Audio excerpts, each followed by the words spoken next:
शासन केहू नहीं रोकी, बाबा के ई परसादी भाई पूरा महीना कंवरियन के खातिर मिलली तो आजादी भोला के भक्ति बिना का करे बजी के, भोला के भक्ति बिना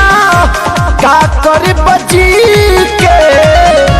रे यारबा दे घर में नाचे के बा भंगिया पी के रे यारबा दे घर में नाचे के बा भंगिया पी के।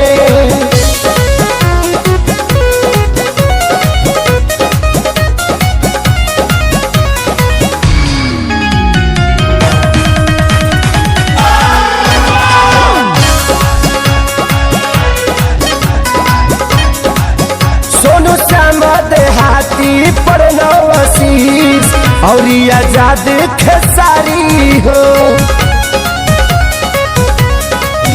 भाई दारी बिछा के डीजे लगा के नाचे सभे बारी बारी हो, भंगिया बनावे के बोला जी मलिक के, भंगिया बनावे के बोला जी मलिक के रे यारबा दे घर में नाचे के बा भंगिया पी के।